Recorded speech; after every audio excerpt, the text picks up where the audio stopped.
நாங்கள் அனைவரும் நலம். நீங்கள் அனைவரும் நலமாக இருக்கீங்களா? அண்டை அயலா சுற்றத்தார் நண்பர்கள் அனைவரும் நலமா? அதுக்கு பிறகுதான் மற்ற கேள்வியெல்லாம். காலையில் வெண்டைக்காய் செட்டிநாட்டு மண்டி செய்தேன். இப்பொழுது பிரிஞ்சி எனப்படுகிற வெஜிடபிள் புலவு எனப்படுகிற காய்கறி சாதம் எனப்படுகிற ஒரு மெனுவை இப்போ தயார் பண்ணுறேன்.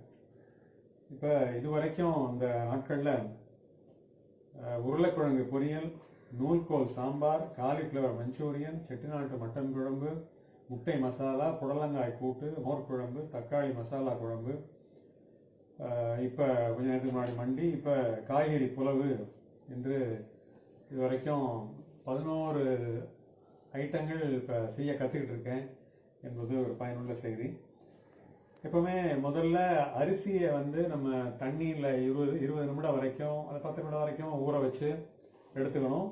அதுக்கு அது ஒரு ஆழாக்கு அரிசி எடுத்துக்கிட்டா 1.5 ஆழாக்கு தண்ணி எடுத்து அதில் ஊற்றிக்கணும். அதுதான் அளவு குக்கரில் வைக்கும்போது. இது ஆழாக்குன்னு இங்கே சொல்கிறோம், எங்கள் பக்கம் உழக்குமாங்க. உழக்கு அளவு இருந்துட்டு என்ன பேச்சு பேசுதுன்னு உயரக்குறைவானவர்களை செட்டிநாட்டில் சொல்கிறது வழக்கம். அதெல்லாம் இந்த சப்ஜெக்டுக்கு தேவையில்லை, இருந்தாலும் ஊருக்கு ஊர் எப்படி வழக்கு மாறுபடுதுங்கிறதுக்காக சொல்ல வந்தேன். இப்போ இஞ்சி விழுது, முந்திரி பருப்பு, பூண்டு விழுது, சீரகம், சோம்பு, கருவேப்பிலை, கொத்தமல்லி, பட்டை, லவங்கம், ஏலக்காய், கிராம்பு இதெல்லாம் தயார். பீன்ஸு, காலிஃப்ளவரு, பட்டாணி, வெங்காயம், கேரட்டு, கேப்சிகம் என்று சொல்லப்படுகிற குடமிளகா, மிளகா எல்லாம் இப்போ ஒரு 21 ஐட்டம் இப்போ இது பண்ணிக்கணும். இப்போ தயார் முறை எப்படின்னா,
மீண்டும் அனைவருக்கும் வணக்கம்.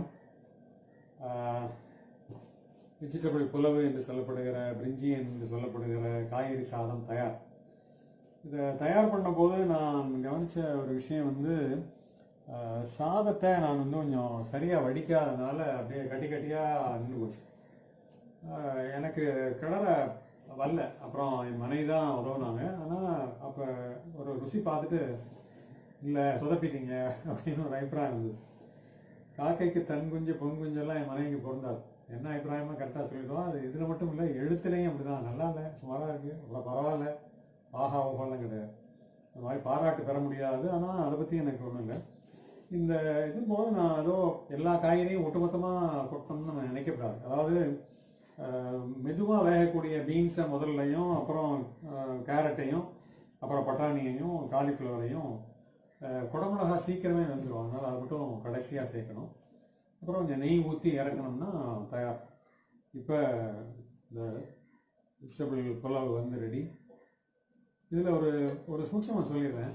இந்த காய்கறியெல்லாம் வதக்கிட்டு இருந்தேன்ல, அப்போ கொஞ்சம் மிளகாய் சேர்த்து அப்படியே இறக்கணும்னா அது அப்படியே அது ஒரு மெனு. அப்புறம் அதிலே ஒரு தேங்காய் போட்டு இறக்கிட்டோம்னா அது ஒரு பெரட்டல். இது வந்து ஒரு பேச்சுலர்கள் வந்து சோம்பேறித்தனப்பட்டு சமைக்கிறதுக்கு இது ஒரு வழி இருக்கு. அதாவது இது எல்லாத்தையும் ஒன்றா ஆக்கிறதுக்கு முன்னாடி அப்படி தனியாக ஒரு சமையலும் பண்ணிட்டேன். எனவே எனக்கு வந்து காய்கறி மசாலா பண்ண தெரியுது. இப்போ காய்கறி பெரட்டல் எனக்கு தெரியும். இப்போ இதை சேர்த்து ஒன்றா சேர்த்து பண்ணியிருக்கிறேன். எப்படி இருக்குன்னு பார்ப்போம்.